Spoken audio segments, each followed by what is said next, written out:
Welcome to Colors of Life. On this edition, we'll be talking about caring for people with special needs. Please join me to welcome Delphine Misan Arayenka, a development economist, and Muyiwa Majekodumi, a jazz enthusiast and advocate for people with special needs. I'm so glad to have both of you to talk about this very important aspect of our lives. And I know that today we are narrowing into the Down syndrome. Yeah. Can we start with you, Muyiwa? Tell us what the Down syndrome is.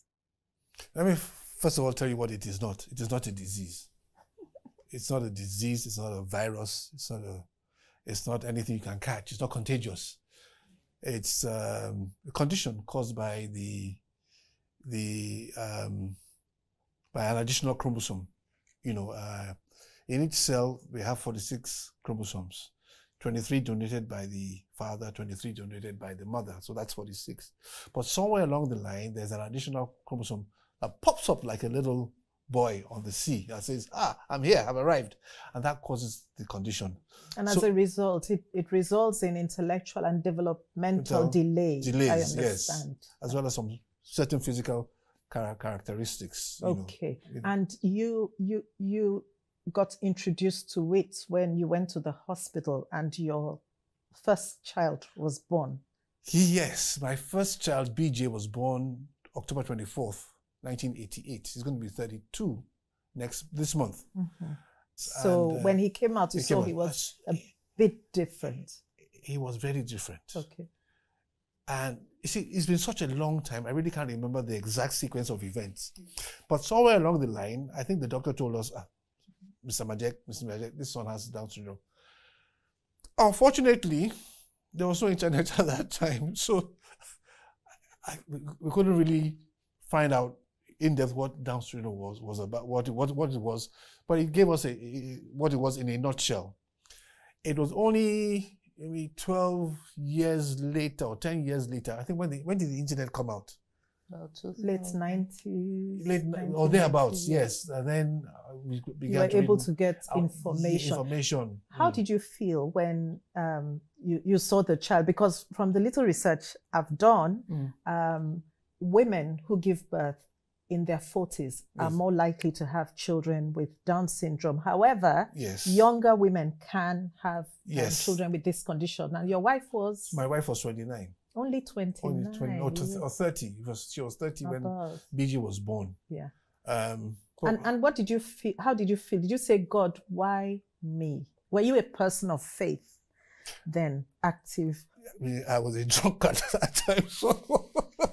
So for me, I really can't remember, but I knew there was something different about him.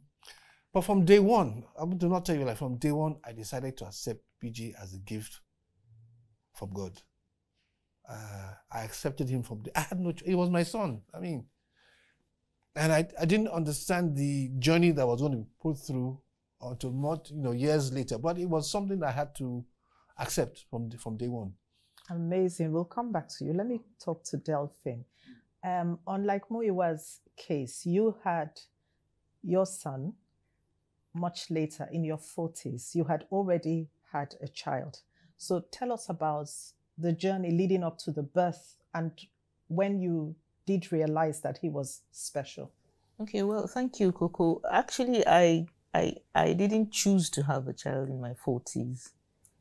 It just happened that I couldn't after the first child. I had gone through a series of miscarriages. And in fact, when I got pregnant with my son, I had no idea I was pregnant because of the previous serious medical issues I had.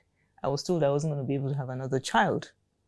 So I just got pregnant. And I put it down to the fact that his brother, his older brother, who is 6 years older than him, had been praying and asking God for a sibling. He actually wanted a sister, And I remember when I said to him one day, "What if you had a brother?" I said, "Mom, it doesn't matter. I just want a sibling to love." That's what he said to me. So getting pregnant in itself again was something very joyful for me, and I actually looked forward to having a child. But because I was 42 at that time, I was really the pregnancy was very difficult, coupled with the fact that I had had so many surgeries that had caused a lot of damage to my uterus. So it was difficult. And then I had to have cesarean section because he came preterm. And when he came out, you didn't know, like, well, no, you went immediately. It was difficult because I needed to be managed. I had so many medical issues. I had heart problems. I had gallbladder issues. I had so many. I mean, it was tough. So I didn't even see him for the first maybe 24 hours because I needed to be managed. I needed to be stabilized. Okay. And he came out at 2.5 kg, which was fine at birth because it was preterm, and he was slightly jaundiced and all of that. So I didn't see him, but we had no idea whatsoever because, I mean, I didn't even, it's what you know that you look out for, really. And so the doctor didn't tell you? No, until, well, they queried it. Okay. But I was discharged. I went home, and I just realized that, on sometimes he had obstructive sleep apnea, which meant his breathing was very labored. There were just some things that as a mother, I just felt, what's going on? But I wasn't told. And he was about 20 months old. We went on vacation from the US then to the UK. And my then brother-in-law, who is a medical doctor, I guess he also couldn't really come to tell me, arranged for us to see a pediatrician in the Bupa hospital. And I got there, and the guy was like, didn't you know? And I was like, no, what? And he said, oh, we needed to go. He was also not 100% certain, because Down syndrome you have the mosaic type, you have, because it's the 21st chromosome, and it can come in different levels of intensity. Yes, but Down syndrome is Down syndrome. There's no spectrum like autism. In autism. Yes, right. So when he finally told you, he said we should go do a karyotype test. Okay. That's the test that determines whether the child has 46 or 47 chromosomes. But he said something to me. He said, oh, I don't blame you, and I don't blame your doctor. And he asked my then brother-in-law, didn't you know? And he was quiet. So he said, well, you needed a trained eye to see, because his features were not so pronounced and apparent. So when at last they told you? It was funny because we had now come back home. Okay. Before the test results came, and my poor sister had the very unpleasant task of calling me. I remember I was sitting at my desk in the office, and she called me and said, how are you? I said, I'm fine. But somehow, God prepares you for certain things. It was like, okay, so what if it is? What will I do?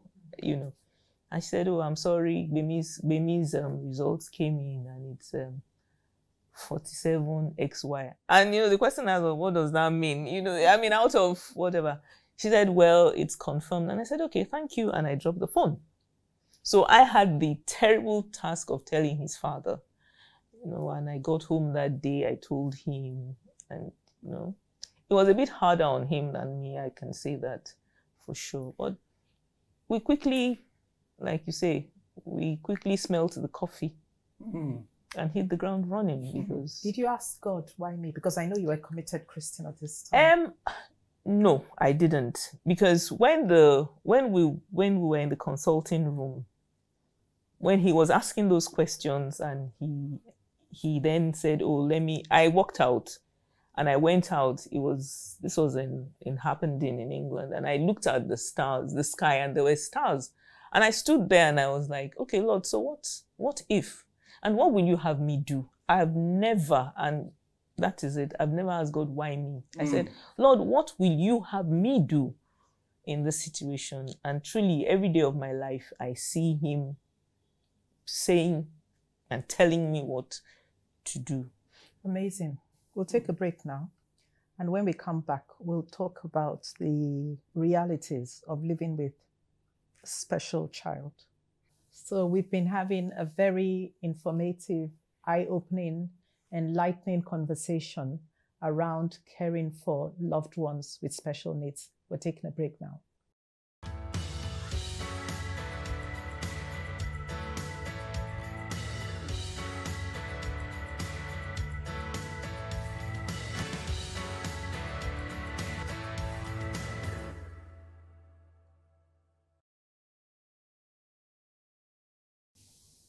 So we're back on the Colors of Life show, where we're discussing caring for loved ones with special needs.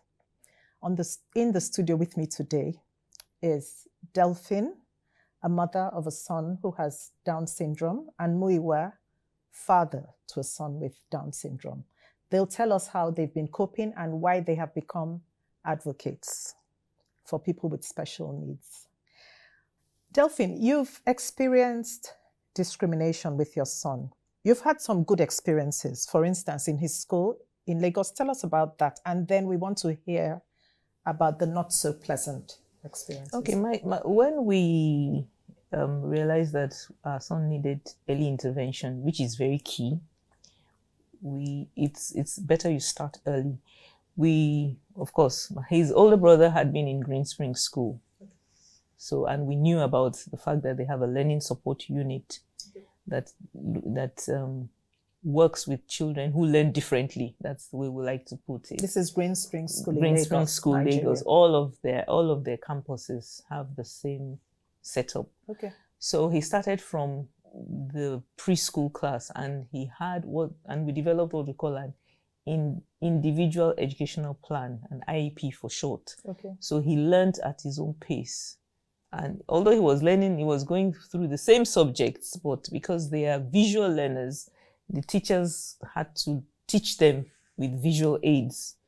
And that's how he went through. So he had his core subjects at the learning support unit, but his other regular subjects, PE, drama, whatever, needed to be, he had with his regular class. And this went on from nursery, primary, yes, all the way secondary. through, all the way through. And how was his relationship with his classmates? They loved him because he's a child who is very calm, he's very friendly, he's very easygoing. And in fact, because of him, I got to know many other parents, because the children talk about him to their parents at home, which is wonderful. And his teachers also always felt that he was so well behaved, and he is very well behaved child. What a testimony! I'm yes, sure that is also. He will put the chairs back. He will organize the class. He will turn off the lights. He will do everything.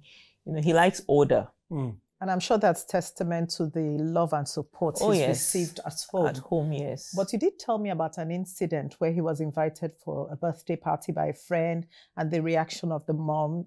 Yes, that was when he was in primary school. He was in year 4, and this young man, lovely young man, ran to me once. Then I used to do the school runs so he could be independent. We put him on the school bus so he could go on the bus and make more friends.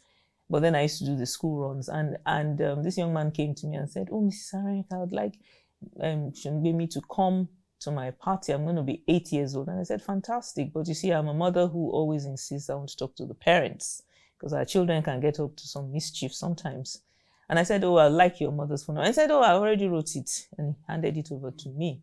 Shortly after that, I was just leaving school when he ran to me, held me. It's such a lovely young boy. I mean, an 8-year-old.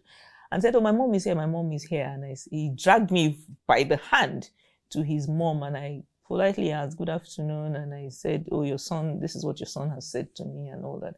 The whole, her mien alone told me that it wasn't going to go down well with her. And I said, "Well, whenever the birthday party is, please, let me know. Your son has expressed that and would love to come."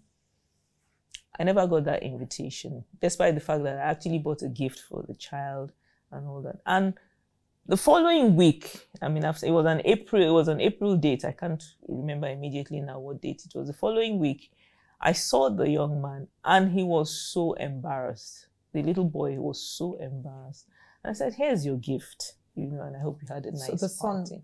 didn't have a problem with it, but the mom could not, didn't really know how to. She could not. Amazing. Now, to you, Muyiwa, I know your son is musically, you're a music person. You come from a musical family. I'm a frustrated musician.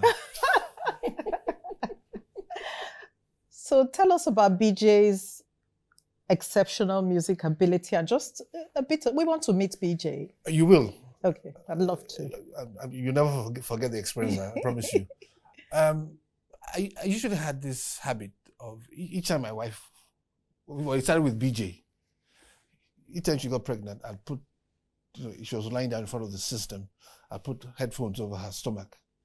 And whatever music was playing would be piped into the stomach, whether it was jazz, classical music, high life, hymns, whatever. But anyway, BJ came out. I'm sure there was a soundtrack playing somewhere, but it came out, from age 3, he became, I noticed his musical abilities. He loved music, he loved dancing. And as he grew older, he loved to play,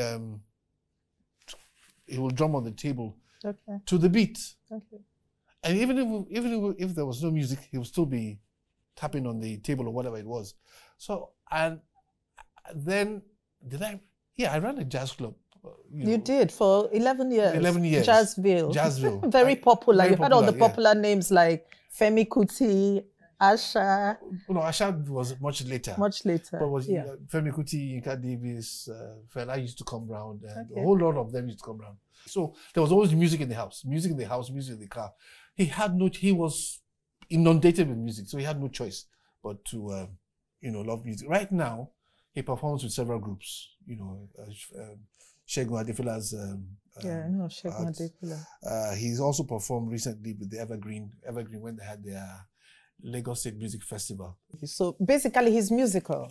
Basically, because I want to ask. Yeah, he's musical, and I've tried to encourage him. Academically, he's limited. So what I look for is what can he do? What does he have in his hand? God has given us lemons. Life has given us lemons. Let us make lemonade. And that's what we're doing. And I think you're doing a great job of it, because I read an article, an interview in this day newspaper this year on Valentine's Day, and it was called The Unconditional Love, just talking about yourself and your son. I see. I've forgotten about that. Because I know you go out with him a lot of times. I do.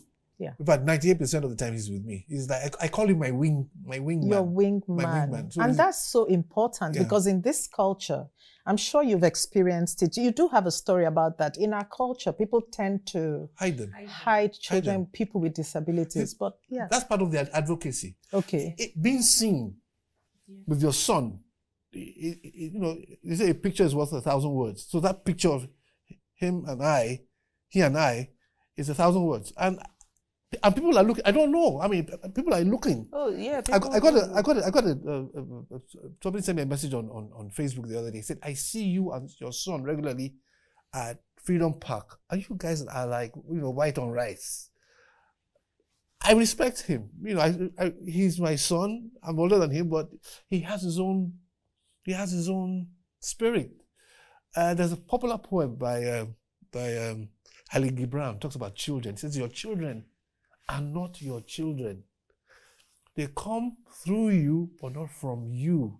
They have their own spirits. Do not make them like you, but allow them to be themselves." I love that. And how's your wife coping? Because you did say in the interview I read as well that she took an 8-year break from the family, sort of went away. Was it because of the challenge of bringing up a child? No. It was just necessary at that time. At that time I was a Christian in quote. Okay. But I was in the world. Okay. I was running the jazz club and all that. The jazz club was running me. It was running me, and it wasn't a life. It was only when I stopped that I realized that, wait a minute, I've been under bondage. Because you're moving on autopilot. You're moving on autopilot. And all kinds of spiritual elements to this. I don't want to go into detail, but there are all kinds of spiritual elements to this thing. So when I stopped, I suddenly realized I was under bondage. I'm not joking. So anybody who's running a thing like this, I just wonder, well, I'm sorry for you. I'm really sorry for you. It's not easy. It's tough going. But that period she was away, I grew closer to God. Like Jacob, I was alone. So I grew to know my children. And then I was not only bringing up BJ, I was bringing up a 15-month-old baby. 15 months. He's now 20. But I appreciated motherhood more. So that journey, you evolved through that journey. That's what evolved. And even in your relationship with God. In my relationship with God. And it's still an evolving, it's a daily thing. What you know today is insufficient. We keep learning, don't we? You have to. You don't have a choice. We're going to take a break now. This is really getting interesting. And when we come back, we'll talk about your advocacy. We'll talk about how the family deals, with the gift of a child with other abilities. So we'll take a break now. Do stay with us for the concluding part of this very important conversation.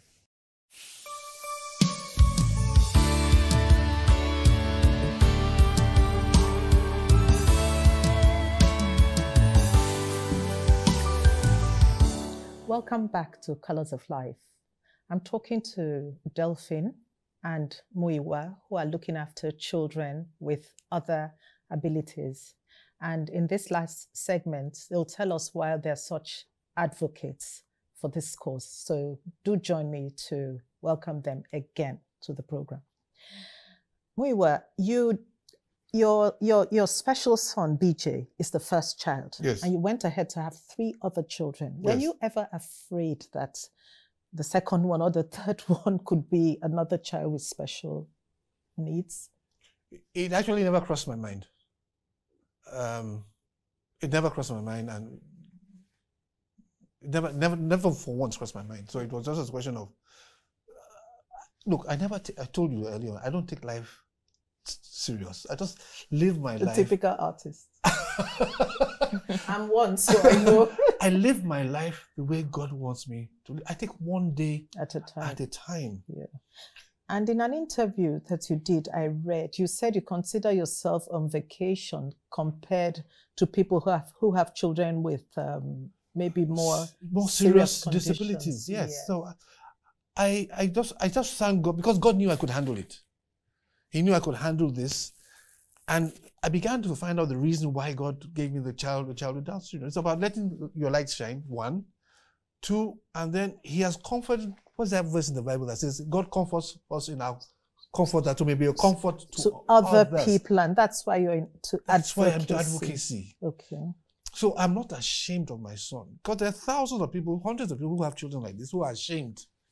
I'm telling people, I am not ashamed of my son. I've always said one thing.